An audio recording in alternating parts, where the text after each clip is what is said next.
Hello crafters, I'm JanB and I'm an independent Stampin' Up demonstrator. Today I'd like to show you how I made this slider card. You see how nicely that bee just spins around there? I've made this using our Shooting Star stamp set. That's the bee there, the honey pot, the baby bees. And that's one of the sentiments as well. And I've used the framelits as well. The big circle one is what cuts out the circle frame there, and then the bee, the baby bees, the honey pot, the die for all of those. There's also dies for the moon, the shooting star, the plane. This gets punched out with I can't remember what size it was, 1 1/4 inch I think. It's in the catalogue on page 91. It's this set here, and it's the 1 1/4 inch circle punch. I don't know if you're aware, but when you see the catalogue, anything that's grey like this, that means there's a coordinating die with it, and when you see something that's creamy coloured like that, that means it coordinates with the punch, and it will tell you down here exactly what the dies and what the punches are, just in case you didn't know that bit. So what I'm going to do is, I'm not making exactly the same as this. It is a spinner with something going round like that, but as always I'm changing my colour scheme and you don't get pink bees. Right, so the pieces you're going to need: Whisper White card base, which measures 8 1/4 inches by 5 3/4 inches. That's 21 centimetres by 14.5, and that's scored halfway down and folded. Then you need a layer of pink Pirouette, and that measures 4 inches by 5 5/8, which is 10.25 by 14.25 centimetres. Then you need another piece of Whisper White, which measures 3 5/8 inches by 5 1/2 inches, which is 10 centimetres by 14 centimetres. And you want this to be the same size, which is 3 5/8 inches by 5 1/2 inches, which is 10 centimetres by 14 centimetres. And this is from the Subtles Designer Series paper stack, and in pink Pirouette. I'm going to be using the dotty side. You will also need a piece of Whisper White for all the embellishments. For my card, I'm using this piece of Whisper White for my bit that's going to be going spinning, and I'm using a piece of the DSP as well. So I'm going to adhere these two pieces together first, and then those two, and I'll use my Tombow.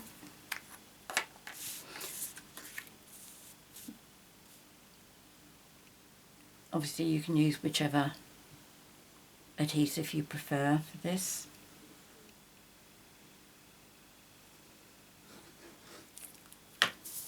A couple of these steps I've already done ahead of time, for different reasons, which I'll explain as I get there. Now that's all I'm going to do to that. Then this one I'm going to glue together.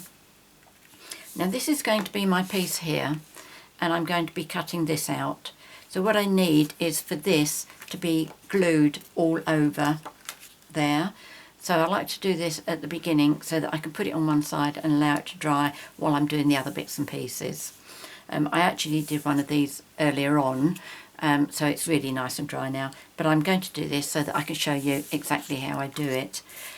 You can use the base end of this because it does cover a much larger area, but I'm so used to using this, I'm just a lot more comfortable with this.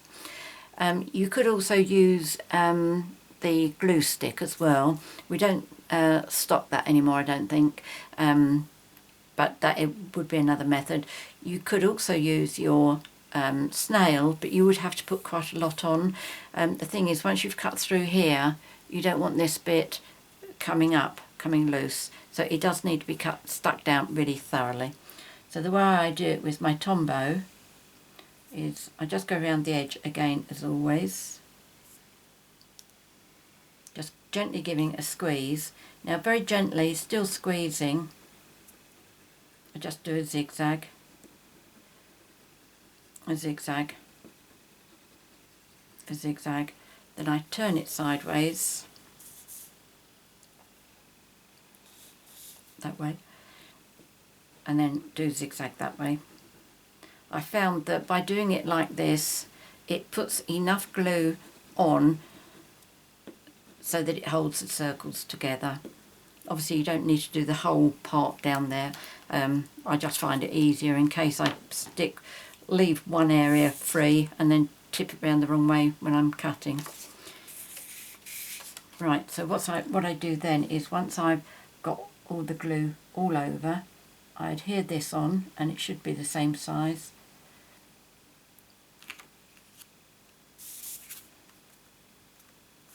Yes, that's pretty good. And then give it a good rub. That will help spread the glue out underneath if you're using Tombow. And it will also make sure it's all adhered down nicely. Now, I leave that to dry. The reason is because I'm going to be using a die on it, and I don't really want wet glue going onto my die. So I will put that aside and save that. And this is the one that I did earlier, so I know that's really nice and dry. Now this one, I'm going to adhere this onto here, and then I'm going to do my image that I'm going to use. And again, I'm going to do this all over. I will actually be die cutting this as well, and as I say, I've already done one of these earlier. I'm doing this to show you what I do. Okay, it doesn't matter, this doesn't match up because I'm going to die cut it. Now the image that I'm going to use, as I say, I am changing this, and basically what I'm trying to do is to show you that you don't have to use the images that come with that stamp set. I'm actually going to do this as a new baby card, and I'm going to use that little kitty there. Now with these 3 stamps, they all come with sayings attached to them, like that says perfect baby, that's got a hoppy little baby, that's got little deer. And what I've done with all of mine is I've cut those off because I only want to use images normally. Obviously it's one of those things, if you do that, there it is, if you do that, then you will make the guarantee that you have with Stampin' Up null and void, because you have actually damaged the stamp yourself. This stamp set is called Made with Love. So I'm going to use my archival black ink. Now I'm doing a bit of an experiment here, because what I did with the other one, I stamped my image onto my paper, coloured it and then put it on, because I thought that that might be a bit too moist for this. We're going to find out.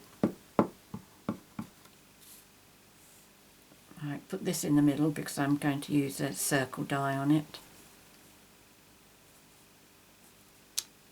No, that looks alright.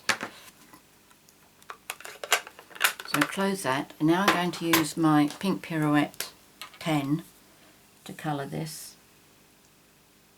Obviously it's got the flowers underneath. They can be seen, but not a lot. And even if they are seen, I don't mind.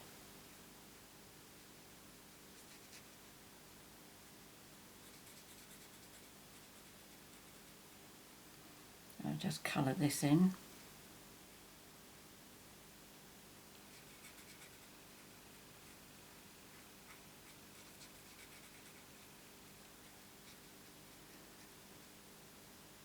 Then again, once this is done, I put this to one side and allow it to dry as well.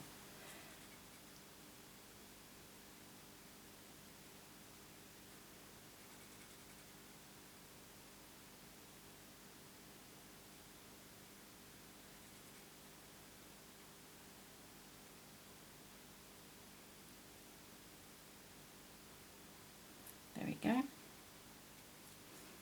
Okay, so this is the one that I did earlier. Move that aside. So this is going to be nice and dry for me to die cut. So that is what I need. So next I'm going to bring my big shot in.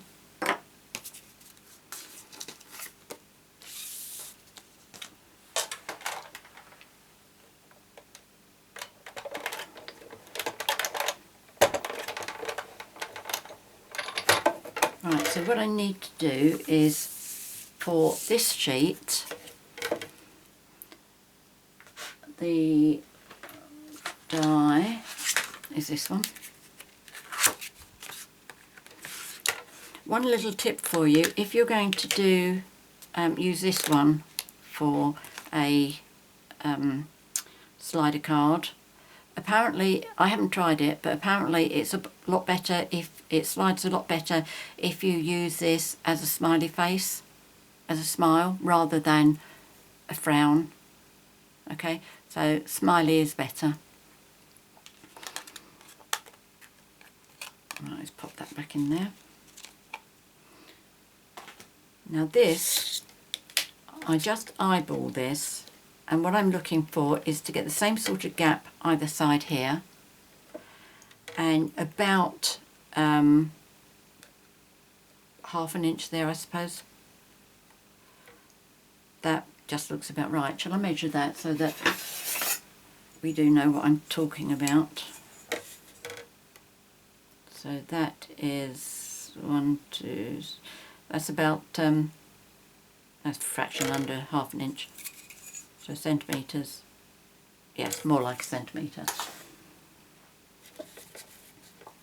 Now, just move that. Okay, so that's that. Wonder if I can, no, I'm not going to try and get these through at the same time.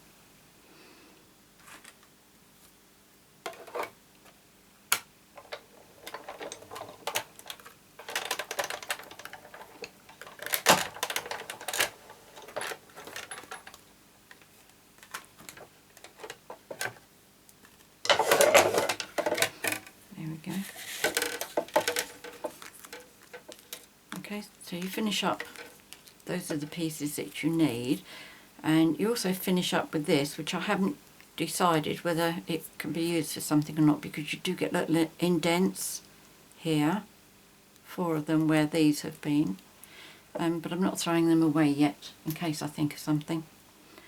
So there's that one done, and then I need to die cut my kitty, and for him I'm using the number 2 out of my layering circle framelits. You could use a punch for this. I just really like the way the dies cut, and seeing as how I'm using my big shot anyway, I might as well.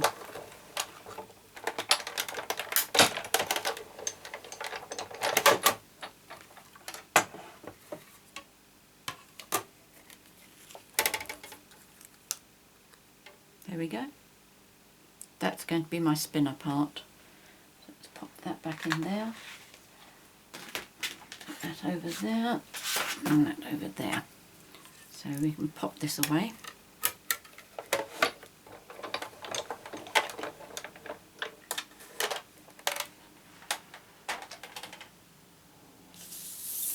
Right, so the fun begins now. What we need to do is to adhere this on here. We need to get our circle in.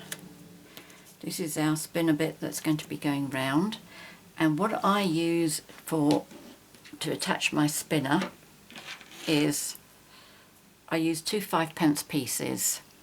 Now these measure 11/16 of an inch diameter, which is 1.7 centimetres, and this I find is a really nice size. I did try using our pennies, which were about 3/4 of an inch big. They do work, it's just that with that size of a coin, you've got to have a much bigger, it wouldn't have gone, this would not have gone on top without showing the penny through, so you would have had to put another circle underneath it.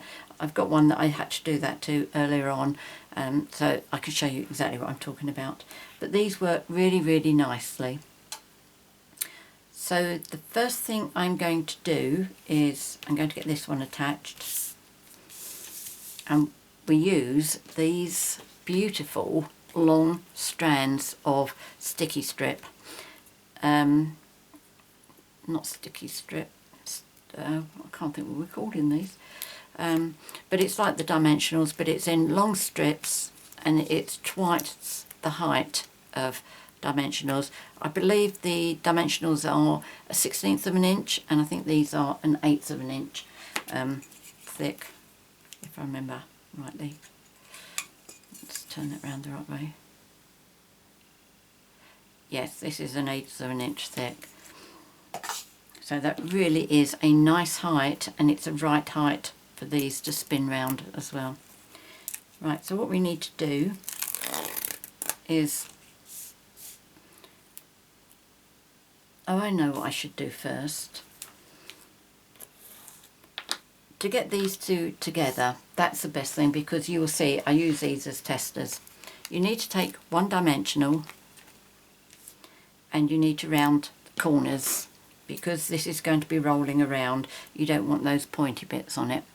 Now, trust me, this is the bit where you really want non-stick scissors, because just trimming these little bits off, it's messy enough on non-stick. So it's going to be a lot worse on sticky scissors. What's the opposite of non-stick? Not non-stick, I suppose. Okay, so it's not perfectly round, but it's round enough.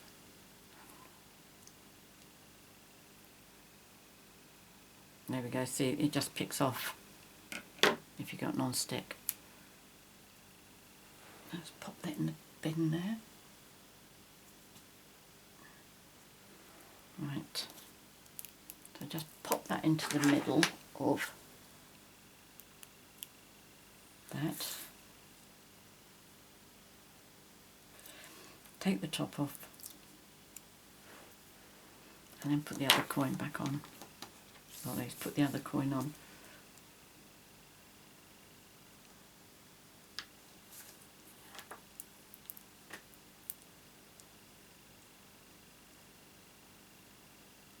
There we go.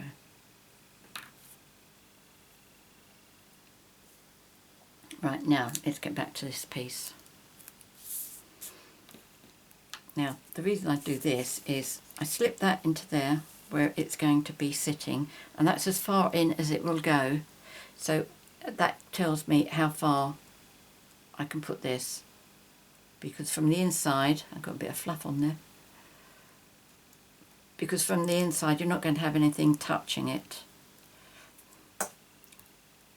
Like on the outside, that's what I mean is on the outside that's going to be on it. On the inside there won't be anything. Okay, so just do that to the end. Do it to the end here.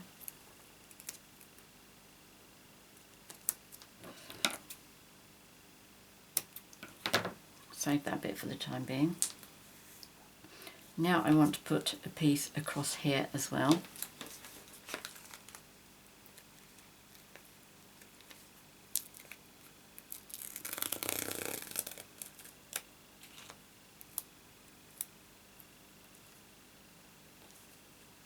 That's it. There we go, so I know that I'm going to be right there.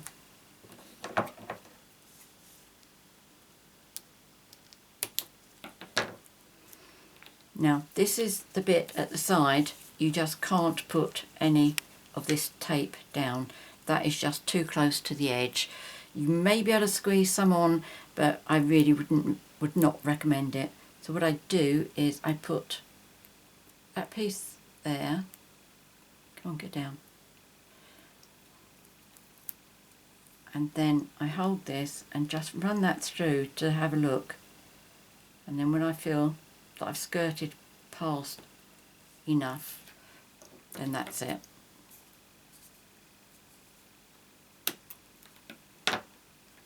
And then I'll do the same for the bottom.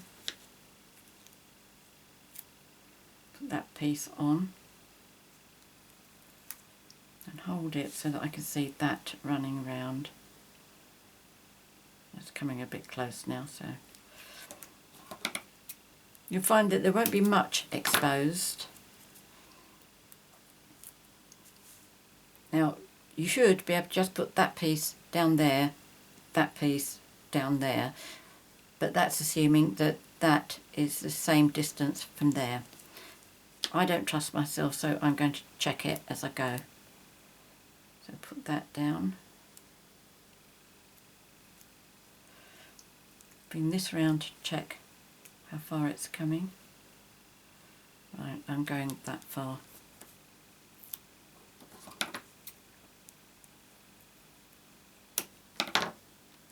See, that one's quite a lot higher than that one, plus I might be further in there.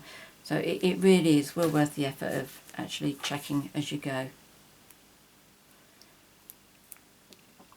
Now that I'm just going to pop down there. Okay, check that. There we go. Misses it beautifully. And misses that beautifully as well. So now I just want to put some supports in across here.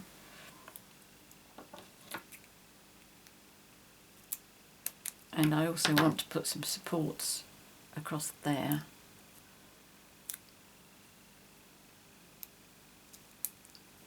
Didn't cut that quite short enough.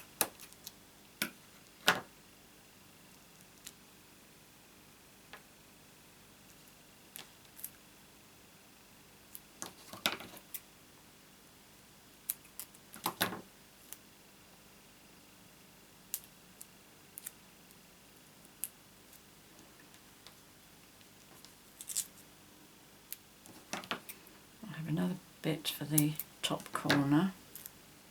Let's give that some support.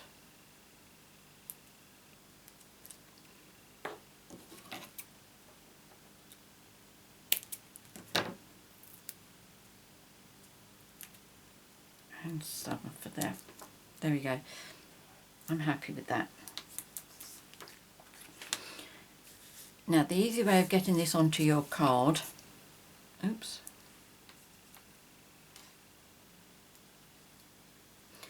is if you strip the paper off the top part, off of all your pieces up here,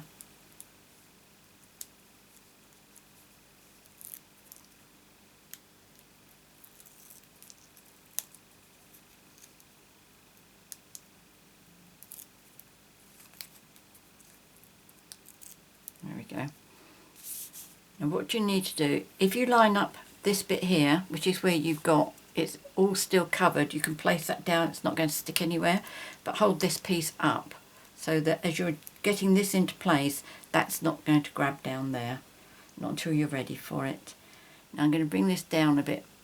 You won't see me lining up the bottom bit, but I need to lean forward a bit to get the top bit down. Right, I think that looks about right. Just check the top bit now. No, up a bit. I think that looks about, oh no, up a bit. Side to side. I think that's probably about right. Well, I'm going for it anyway. Okay, so now all I need to do is, without actually bending this bit here, don't get any creases in it, just pull off the other pieces of paper.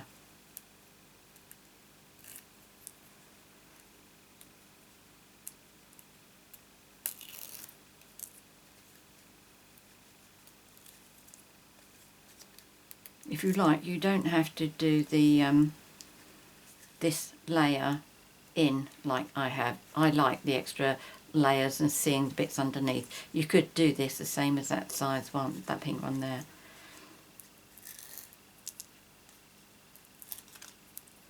Oops. Oh, of course that was two pieces. I thought, crikey, did I tear that? Oh, I think that's all done then. So then you can just lay that down. And that is really, really nicely supported there. That's the only bit where it'll dip down, but all of this is supported nicely. Right, let me just get rid of this rubbish. Now we need to do this bit. And what I'm going to do here, I'm going to take another long piece.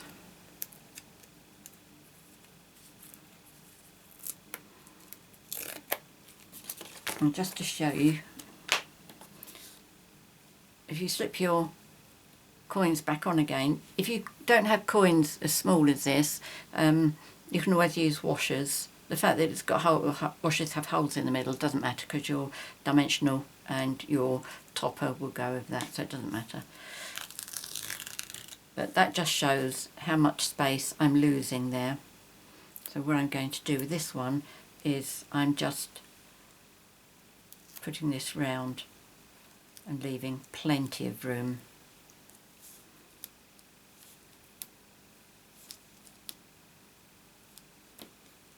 Okay, I got absolutely stacks of room there. So cut that bit off there, and then I want a couple of pieces to support this as well.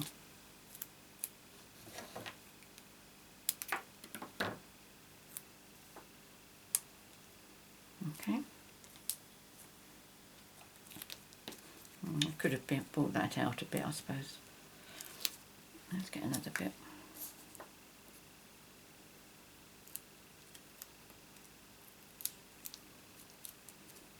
That looks a bit better.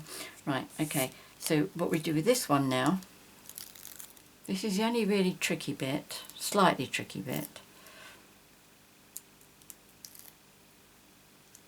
And that is putting this down. Obviously, if you've got a directional pattern, you need to be careful which way you put your circle down. But it's easier if you get that into place and you slide that in and then position where your circle needs to go, and you just need to get it in the centre. But I've definitely found it's a lot easier to get that into place first. Okay, I think that looks alright.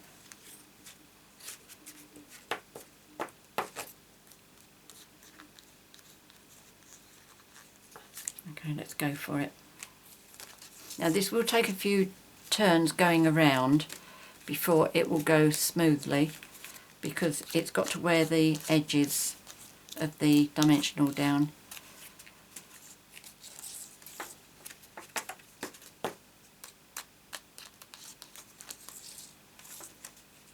Yeah, that's going.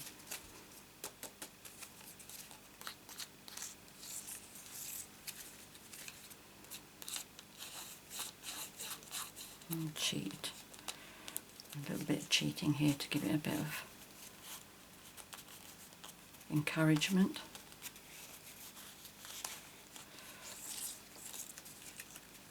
Yes, it's going, it's going. Anyway, I will play with that later. You can see that it is going to go.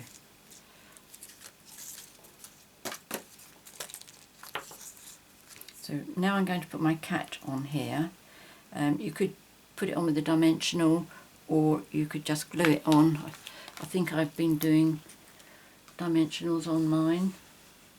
Oh no, that one I glued.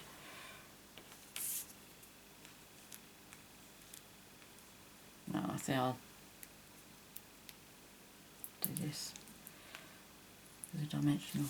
And I do recommend that you try and get this into the centre, especially if you're using a circle, because otherwise it sort of, instead of going round in a nice circle, it sort of is up and down.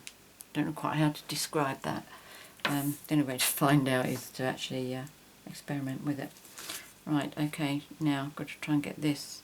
In fact, oh, it doesn't really matter. I was going to say it'd be easier to put the dimensional on here, but it wouldn't, because you still can't see.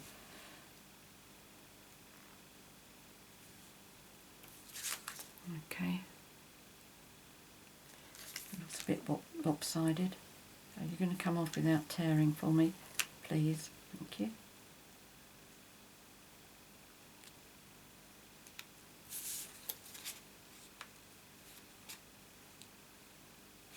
No, you're definitely not in the middle. Right, this is the last. Oops, I pulled that right off. Now, wasn't in the middle, was it? Let's try it this way. This is the last one.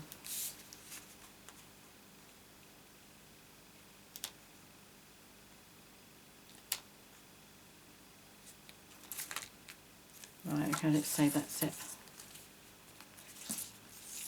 There we go, look. So it is getting there, it's getting easier. Isn't that brilliant? Right, okay, all my other bits and pieces I've already done. I've done these ahead of time.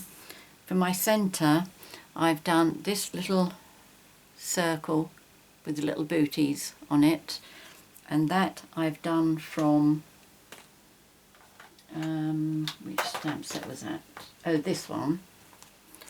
Something for Baby. I've done the little booties and then I fussy cut them out, and then I stamped the little bow onto the Whisper White, punched it out so the bow was at the top, and then I adhered my two booties so that it was attached to the bottom parts of the ribbons. And then there was too much of a gap there, so I stamped the heart in there. So I'm going to pop that in there. Now, because this is all spinning, I'm not having anything on dimensionals here. It's all going to be flat.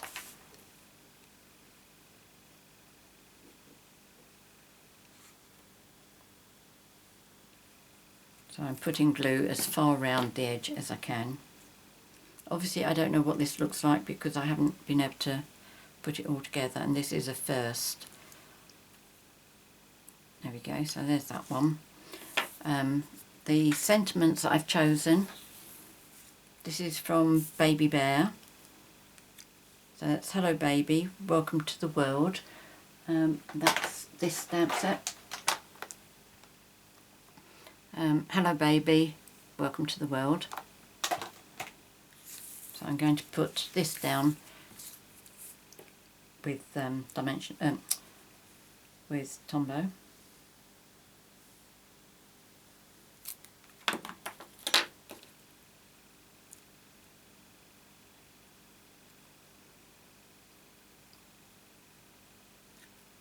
I'm just eyeballing it, hoping that I can get it straight. And then Hello Baby.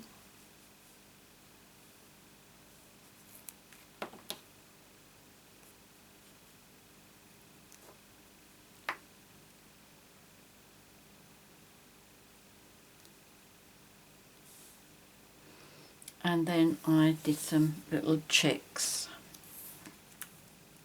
that I thought I'd put on. I don't know how many I want. I've done 6. But again, you know, I've got to make sure that that is actually stuck down and not actually in the track of where the spinner is going to go.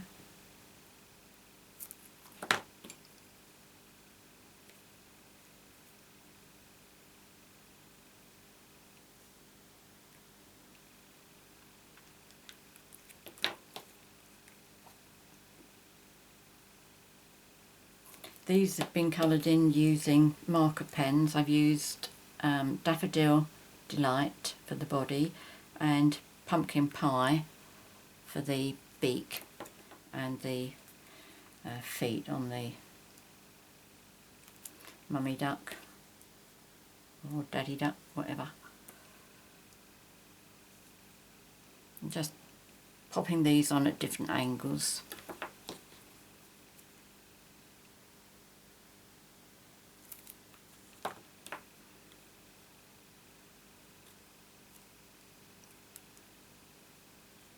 Maybe I should put one on here as well, or up here. Up here, I think. There we go. So there is an easy way of doing a spinner card. Obviously I need to do a blue one now. I did start doing a blue one, but I made a really big boo-boo on that. I'll show you this successful one. Again, this was used with the set from the Shooting Star. I used the paper aeroplane, this one, and I've used the world. Somebody asked me if I could do a Bon Voyage card. Somebody asked if I could do a spinner card, so I thought I would combine the two.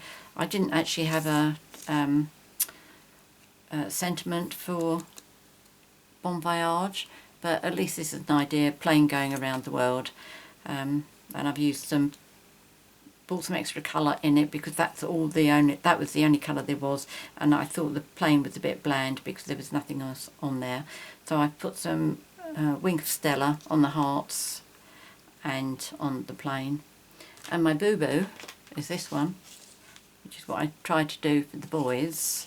And I mean, it all works brilliantly, but I put this down in the wrong place and I needed to pick it up and put it down again. As I picked it up, it tore the paper, and it is so visible that there's no way that I can use that. You can see that, can't you? So that's going to go on the side, and I'm going to have to think what I can do with that. But I do have 3 successful cards, and I have to say I absolutely love this, really love this. So there we go. Hope you've enjoyed this tutorial, and I really hope you give it a try. Don't forget, if you want to buy the framelits and the stamp set, if you buy them in the current catalogue, they are available as a bundle, and you will save 10% on the cost. Well worth having. Anyway, many thanks for watching my video. If you have any questions, please leave a comment in the box below or email me at janb@janbcards.com. If you'd like to purchase any of the products that I've featured here, if you click to go into the box down below, which will either be indicated by a grey bar which says show more, or a down arrow, click on either of those and the box will open up and you'll see 24/7, and that will take you to my 24/7 online Stampin' Up shop where you can order anything of these. If you've enjoyed my video, please click on the subscribe button and you'll always be notified when I release another tutorial. Finally, I will put all the measurements and all the products on the screen. But in case you're watching on a device that they don't show, again, if you click in the box below, either the bar or the arrow, you'll find all the ingredients and the products listed down there for you. Many thanks for joining me today. Until next time, happy crafting. Cheerio.